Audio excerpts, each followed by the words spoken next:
This is the Perfect Being. I'm here to tell you all to subscribe to the perfect channel, UnrealEntGaming. Please remember to turn on your notifications to be the first to know about the latest in Dragon Ball news and information. And if you don't, very soon you will all be dead, along with your entire planet. Dragon Ball Super episode 99 is now officially in the history books as we move on forward into Dragon Ball Super episode 100, and joining me to tackle the predictions going into next week's episode is my good friend Dragon Ball YouTuber EmoshIsLive, as we're going to be sharing our thoughts and predictions as to what we think may or may not happen in next week's episode. And again, I do want to encourage you guys to leave a comment down below as to your predictions and your thoughts going into next week's episode, as again, this is going to be an opinionated video. Let the hype continue. Emish, so finally we're 100 episodes in for Dragon Ball Super, and having to look at the overall scope as to what they're going to be presenting for the 100th episode, we do get to see several things go down, and one of which I cannot wait for is going to be Kale. We see Kale, Caulifla, Goku, Vegeta, Kaba, Hit, and Jiren. Now, going into next week's episode, first things first, I want to cover Goku versus Caulifla. Now, that was something set up when they first got introduced. We see how Goku is introducing himself to her. She smacks his hand and she's like, well, I'm not here to be all buddy-buddy, I'm here for business. So, going into next week's episode, we saw based on the preview that it is confirmed that she is Super Saiyan 2. That's not really anything new, it's blatantly obvious, but for those who are saying that she wasn't, there's your proof. But going into next week's episode, I want to get your thoughts in pertains to Goku having to fight Caulifla, and based on the overall spoilers that we got prior, with Caulifla having to be interested in learning Super Saiyan Blue, how do you see that going about when Goku fights Caulifla next week? What are your thoughts on that? Honestly, based on the previews, it's like, how are you going to fit all of this action into one episode, right? There's a lot of action going down, a lot. Based on the previews, yeah, it looks extremely exciting. So, with that being said, it's interesting that they're going to incorporate Caulifla, taking an interest into Goku's power, while at the same time simultaneously trying to showcase what Kale is capable of after she transforms. And I feel like it's because of that we're not going to see much of Kale. Even though the episode is titled after her, you can argue that, for example, like this episode was titled after Krillin, but Krillin was kind of relying on, 18. It was a little bit back and forth a little bit, right? Right. Well, so going into next week, I figured that if, based on spoilers, guys, so if we know Kale is going to be wrung out by Jiren because we all saw Jiren in the previews, I'm assuming that's what's going to happen, where Jiren just standing there in front of Kale to stop Kale.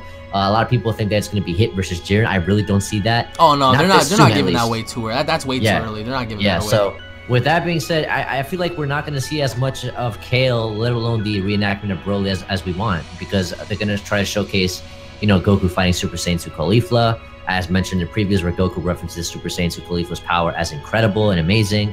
So obviously he's going to, I guess, take it upon himself, or she's going to take it upon herself to ask him to show her how to use the Super Saiyan Blue, whatever, yada, yada, yada. What are the odds of that? So, someone else asking Goku to show him, their power. But it's kind of, that's what I'm saying. The previews look hype, and like I told you off camera, I'm excited, but I'm not gonna like get my dick hard, until I actually see the episode, because if we're not gonna see enough of Kale after they're gonna title the episode after her, and then she just gets, like one or two shotted by Jiren, it's gonna be kind of disappointing, because, it's like she just transformed in that episode, then she just gets wrung out. It's kind of like reminiscent of the movies, where once Broly would reach his peak, like when you thought he would be so powerful as to where he's unbeatable, they kind of like pull something out of their ass, and it's just like he gets one-shotted, right? So right. So it's kind of disappointing. But here, it's going to be, having to look at what's happening with her, we see her getting beat up, but in pertains to Goku and Caulifla, how far do you see that going? Because I can definitely see, it's pretty obvious at this point that Goku is just way ahead of Caulifla in terms of feats alone, so that really shouldn't be, anything surprising to us. But given Caulifla's nature and her having to be a prodigy fighter, and her having to be a very intelligent fighter per se, where do you see her and Goku stand as of next week? Do you see Caulifla possibly getting ringed out in your prediction? Do you see something happening with Goku? Like, what are your thoughts on that process? Like, who do you think is gonna have the best of who going into that fight? Well, definitely Goku. It goes to Goku. That's hands down. That's not even a question. I think, based on scans when she was first revealed, like we've been saying for the past couple of weeks, it was confirmed that they are trying to, and they have every intention to make Caulifla a very a major player, whether in this tournament or going forward. Yeah, going forward into the series. So it only makes sense as to why they're trying so hard to develop her. I feel like, you know, like I did a video talking about some of the problems with Dragon Ball Super, and I kind of mentioned how, you know, they could have showcased Caulifla earlier on, potentially right after the Universe 6 and 7 tournament, where Kaba learned to tap into Super Saiyan. When back then we even got news about the Tournament of Power, but back then it wasn't called the Tournament of Power, it was just called like the All Universal Tournament, something like that, right? So they could have expanded on the same concept instead of just forcing it down our throats at this point. That way, even if Caulifla were to learn Super Saiyan Blue now, it would increase the market value of the Tournament of Power, like as an arc, as a series, and not really leave a sour taste in people's mouths when thinking about Caulifla getting Super Saiyan 1 and 2 in one episode, and then literally tapping into Super Saiyan Blue just minutes, like literally we're 43 minutes in to Tournament of Power, right? I mean, not 43 minutes in, but we're there's 43 minutes 6 left. minutes in. We're 43 minutes left, so six minutes into the tournament, and she's about to tap into Blue. So it's like, I'm not saying she's going to, I'm just saying she's trying to train to become that. And another thing that bothers me about this is that, okay, I'm not nitpicking, so forgive me. And it's, you're in the Tournament of Power, you're fighting for the fate of your universe, and you're concerned with either A, training to be a Super Saiyan Blue midway into a tournament, and then you as Goku being the sole, like, you know, I would say the strength of your team, even though we still have Vegeta, we still have Gohan, 17, etc. But still, you're Goku, like, you have a major responsibility here, and you're focused on training. But that's Goku's character, man. Goku really doesn't care about, you know, anything like that. I mean, oh my God, it's like, listen, all I'm saying is, it's like, bro, there's a time and place for everything, man. This is not the time or the place for that, you know. And even Vegeta pointed out, he was like, you know, you can't be taking things so lightly. Even, I mean, weirdly enough, he even tells Vegeta in this episode, oh, try not to be too playful yourself, and Vegeta just goes off and does his own thing. But I can definitely see Caulifla not begging Goku, but pretty much demanding for answers as to what Super Saiyan Blue is. Can she learn it? And no, guys, I don't think she will learn it. That's my, you know, definitive prediction, is that she will not learn Super Saiyan Blue. If by some chance I am wrong and Caulifla pulls Blue out of her butt, I think I'm gonna eat my computer screen, because that'll be one of the big that would be the biggest ass pull, a bigger ass pull than how Trunks achieved Super Saiyan Rage just after getting stabbed and shot and beat up by Goku Black. Now, I want to go into... He said stabbed and shot. Yo, stabbed, shot, he got beaten like it's a gang fight. Yeah, it was a gang fight. I mean, pretty much it was 2-on-1. I mean, he got bodied by Zamasu and Black, and then out of nowhere he achieved Super Saiyan Rage. So I want to go into Kale. Now, we see base form Kale. She's getting beat up by this red lobster-like, you know, fish-like creature with like all this armor on.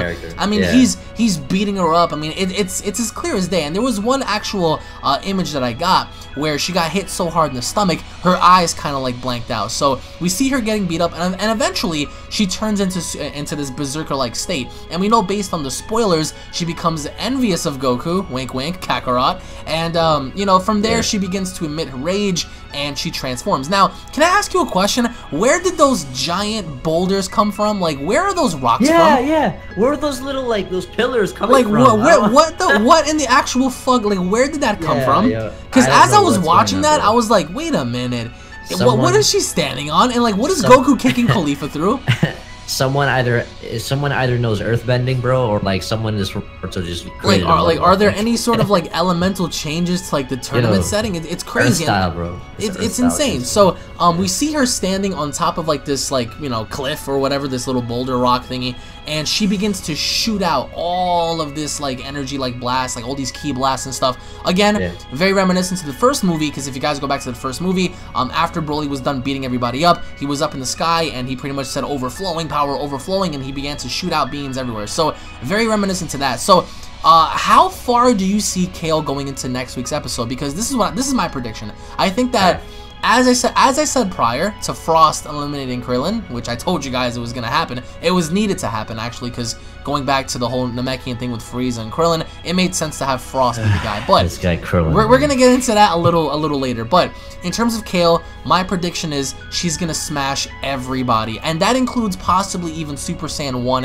Goku, Super Saiyan 2 Goku, Super Saiyan 1 Vegeta, Super Saiyan 2 Vegeta, just because I think that they don't want to make her comparative to Blue, but she has to be stronger than at least a regular Super Saiyan, because as seen in the preview, Goku says, is this what a true Super Saiyan form is? is. Yeah. And then we see her in action. So my guess is that she's gonna go through everybody. She's gonna go through everybody. There is gonna be no interaction, I think, between her and Frieza. I'm telling you all right now, call me crazy, Daishinkan, he's not an evil person, but I'm telling you, Frieza is the guy as seen in this episode, the way he spoke. But nevertheless, nevertheless, connecting this to him, I don't see Frieza engaging with Kale, just because I think that they're overall preserving Frieza. But I think that Kale is going to go through everybody. But once she comes across Jiren, it's finally going to be our time to see what he can do in a setting to where he actually takes action rather than just stand there. And no, by no means does this mean that Jiren is going to expose his true powers. So don't let no other YouTuber or someone fool you on that. Because just because Jiren throws somebody out doesn't mean he's displaying his true powers. But I think that he will actually finally, you know, get physical with somebody, and that being Kale. So my prediction is Kale's gonna mow through everybody, including our characters, just to build her up in some way, shape, or form until she comes across him. So in your prediction, how far do you see Kale in this tournament in terms of like her having some screen time? Who do you see her going through? Do you see her like beating up everybody or just 1 or 2 characters? And by the end of it, how do you see her going out in your opinion? Well, based on the preview, it looked like she was fighting like, you know, I guess you can classify them as fodder characters. I guess fodder to her. Yeah, right? yeah. So there was like a bunch of people around her, and she was just like, you know, like shooting energy beams everywhere. Everybody, yeah, she was blasting probably. everybody. Like, I would like to see basically what we saw in the movie when Broly was fighting everybody. He kind of like clotheslined 2 people and then kicked Piccolo into the air, like, you know, stuff like that. Or even like, better, since she's standing on that cliff. Do you remember when Piccolo and Goku charged at Broly and they both like double teamed them? I'm really hoping they do that. Like, she stands there and she's getting tanked, but like nothing is happening to her, you know? Yeah, I just want to see her just like grab people by the face the same way Broly does. They like, have to. Remember, I mean, it's just getting freaked out. You remember the point blank Kamehameha wave that Broly took to the chin by Goku? Oh yeah, and then he was like, "What was that supposed to be?" Yeah, he just grabs him by the head. Goku. Like, I want to see stuff like that where she just, you know, goes apeshit crazy. But unfortunately, because they're gonna try and squeeze Khalifa into the episode, I don't see her lasting. Maybe just half the episode. That's it. Just half the episode. That's it. And then they're gonna focus on Khalifa. Half the episode in correlation to the beginning or towards the end? That's interesting. You know what? I would say maybe the beginning, and then they're gonna finish off with potentially the whole Khalifa Goku thing. Kaba Vegeta. Oh, we're gonna get into that. That's gonna be interesting. And we're getting teased with Hit every episode, it seems. So it's like, you know. Okay, so speaking of Hit, I don't think there's gonna be any engagement between Hit and Jiren. No, obviously, it's bound to happen at some point, possibly August, September, October, I don't know, May of 2026. But at some given point, they are gonna collide. I just feel as if this is a little too early. I think what they should do is that they should allow those two just to have momentary eye contact until somebody else steps in to try to, like, you know, blur their vision and try to, like, fend them off. You know what I'm saying? Like, similar to how Vegeta came after Hit and someone got in the way. Similar to how Goku went after Toppo, someone got in the way. So I really hope that they at least lock eyes and someone gets in the way. But going back to Kale, so you're saying in the beginning, she does her thing, gets thrown out, and then we're going to go into the other characters, correct? That's what I feel like would happen. Okay. Unless it's vice versa. But either way, we know for sure they're gonna make a lot of room for Khalifa and Goku. Okay, so how about Vegeta and Kaba? Because we see Vegeta on the ground, he kind of like looks very irritated, very mad, and lo and behold, Kaba Super Saiyan. We haven't seen him since Universe 6, that tournament. And what are your overall thoughts on that? Like, do you see Kaba, and I'm crossing my fingers, do you see Kaba achieving any sort of new transformation? SS2? No Super Saiyan 2? Nah. You know what? You know why I say that? Why? Because they hate. Okay, hold on. Because they hate Vegeta so much. So why? I don't see them giving even his mirror version any kind of fucking play. Like, you know, as far as the tournament's concerned. But maybe he does have Super Saiyan 2. Maybe, you know, maybe he unlocked it midway into the tournament off screen. We don't know. If Khalifa can get it, I'm sure he could too. It's not like, because Super Saiyan 2 eventually became the standard, just like Super Saiyan 1 used to be. Right. So I could see that happening, but then it's like, well, when Kaba ran into Vegeta, you know, there's a fair, you know, amount of distance between them. And Kaba seems to be either surprised, he's like, oh, it's Vegeta, or he's concerned for him, the fact that Vegeta's on the floor. And in this episode, we see Vegeta was fighting Botamo and Magetta. I think it's like the cheesiest duo, if you ask in my opinion. So it's interesting. So we don't know who Vegeta was fighting, but the last time we know for sure he was fighting Botamo and Magetta. And if Vegeta is tired after fighting Botamo and Magetta, then you got to question how long Vegeta actually has left in this tournament. And this is based on the way they're portraying him on the previews, right? I hope he lasts. I really hope he lasts long because he deserves it. But it goes back to what we were talking about off camera. I think it was like the day before yesterday, where I just feel like, you know, at the end of the day, despite what guys like, despite the effort value that some of these people put in, it just really doesn't matter at the end of the day. So, you know, that's just how I see that. I personally think that Kaba may, and I'm saying may, get, you know, the best of Vegeta here and there. Overall, is Vegeta stronger? Absolutely. I mean, you have to be living under a rock to think otherwise. But I think that Universe 6 fighters, in terms of, like, you know, Kaba, Kale, Khalifa, they're bound to be presented in some way, shape, or form, because obviously, based on the spoilers, we understand that there's going to be lots of tension, as Vegeta is going to be one to start some drama with them. As we saw in this episode, he kind of did, because as Hit and Botama were walking, they could have took, you know, different alternatives, but Vegeta's like, I'm gonna get payback on those guys, and he went right for Hit. So in terms of value, do you think we're gonna see anything from possibly Gohan and Toppo and possibly other characters, or is this gonna be specifically focused on said characters, Goku, Vegeta, Kale, Khalifa, Kaba, Jiren, and not anybody else? Because I mean, going into this episode that we saw today, a lot of us were like, all right, it's gonna be the Krillin show, and in essence, it kind of was, but it really wasn't. We had 18, we had 17, all this stuff. So where do you see the other characters going into next week? I think there's way too much content based on previews.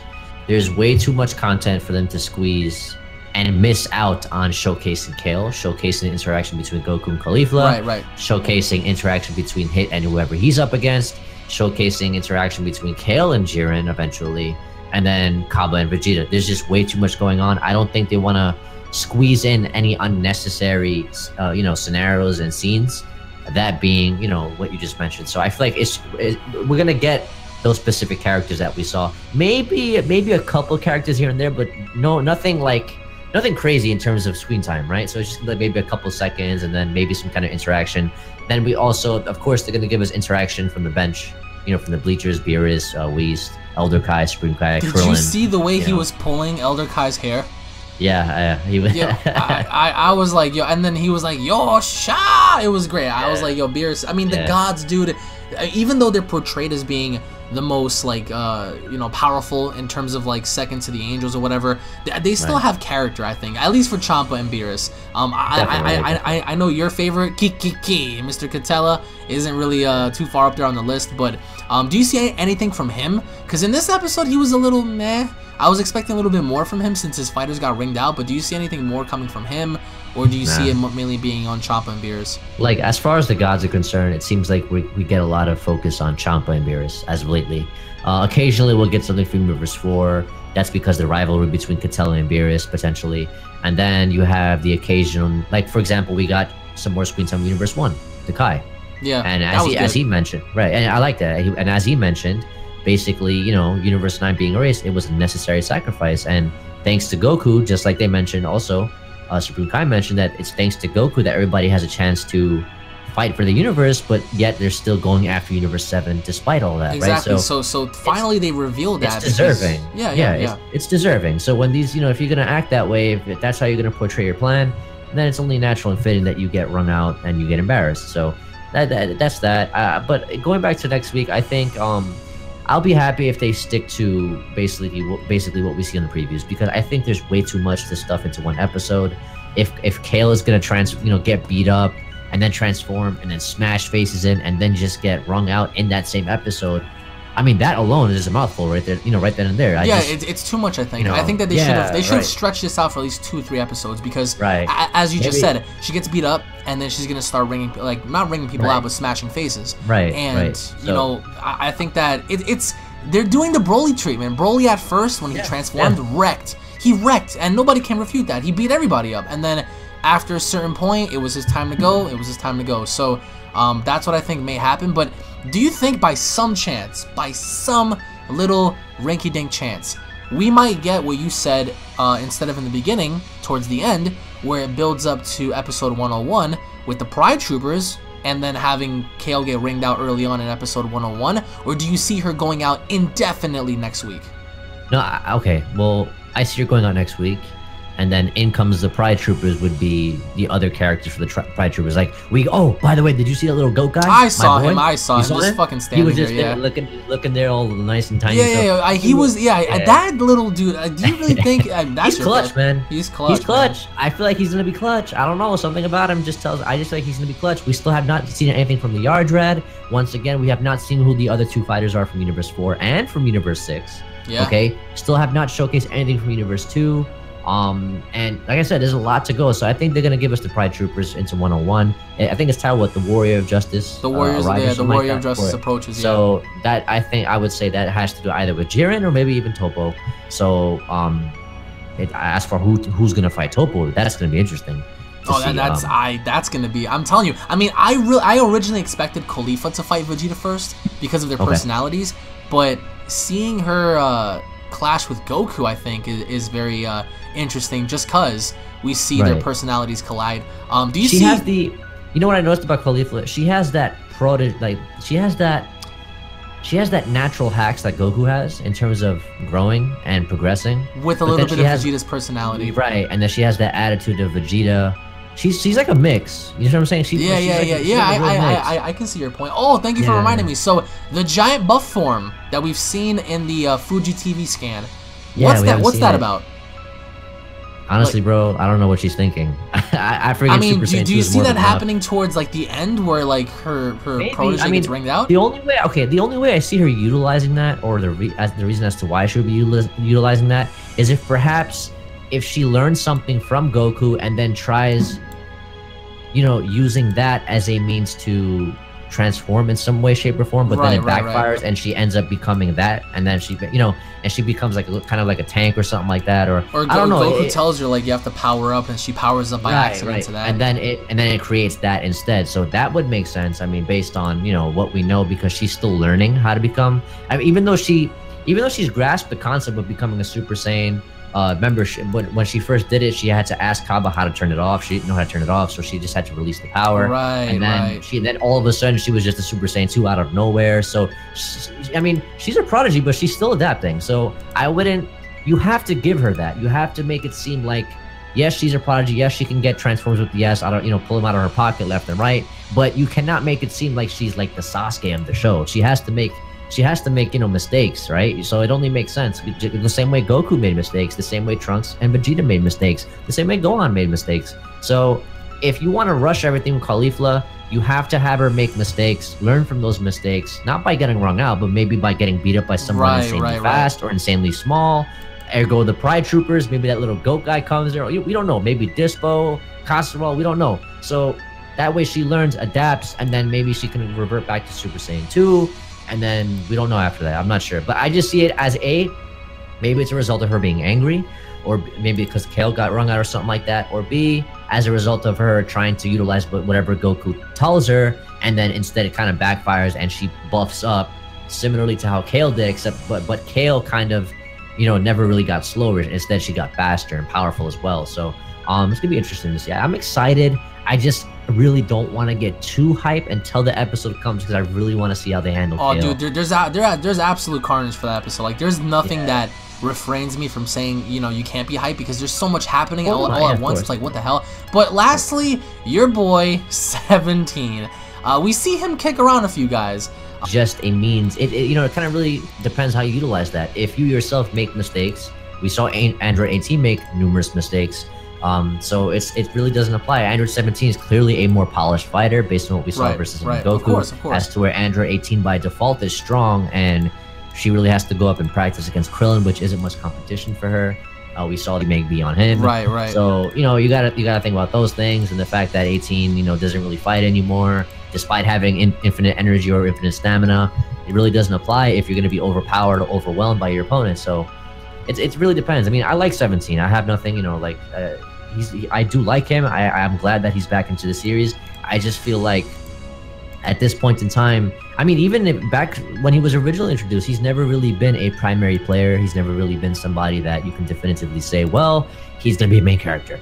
But I will say, though, granted, I think it would be a complete waste for him to get foddered, or for him to get, wrung out early or in a stupid way based on what we saw in the one-on-one matchup against Goku. So I see 17 I would like to see 17 go up against, you know, wrecking balls on other universes, as opposed to him just, you know, taking out fodder characters or weaker characters, because he's capable of so much. So it only makes sense that you should showcase him, you know, properly. But if he is going to be a side character, and if he's going to be the kind of side character that does not rely on teamwork, because even after interacting with 18, they still did not utilize teamwork. They still split up and went their own separate ways. So it's like, well, okay, so we're not going to see teamwork between 18 and 17 potentially. And, you know, maybe now after Krillin being wrung out, she has no choice but to resort to teaming up with 17. Granted that if 17 accepts her, you know, her request or accepts that concept, right? So I mean, it'll make sense for them to as well. Yeah, I think their strength lies in them utilizing each other as opposed to them fighting separately. So I would like to see that, to be honest. Not next week, but hopefully soon we can see more. I want to see more of 17. I want to see Gohan too. I want to see some hit action. Jiren, no, I know we're not I'm gonna gonna see. We're not gonna see anything Right. hit for a while. Like Jiren, as far as Jiren, it's like the reason I'm not excited for Jiren is because I know he's coming eventually, right? Yeah, for sure. I'm okay if I have to wait for him, but just give us the other characters, you know, properly and nice, and let them last and let them showcase proper things before you give us Jiren and Goku. You know, I'm really concerned. I hope they give her enough screen time. I hope they don't really focus on her getting beat up from. Give us more of the Broly concept as opposed to Kale getting beat up, and then she just gets wrung out after that. So, I mean, I'm excited, man. I'm excited. You know. By the way, Krillin. that was, I'm sorry, I mean, for anyone that, it's classic Dragon Ball, I get it, guys. I'm not gonna try to, listen, I'm not a fake ass YouTuber. I'm not gonna sit here and say everything was perfect. The one thing that really bothered me was the whole shoe gimmick. Him having to have stinky feet. Yes. I mean, it was effective. Listen, it was effective for plot, it was great for story, but don't click, but get it, he was effective in a teamwork like setting. But when he took his shoe off and he threw it at the guy, and I mean, I get it, since the guy couldn't see, all he, you know, could really do is smell and blah blah blah.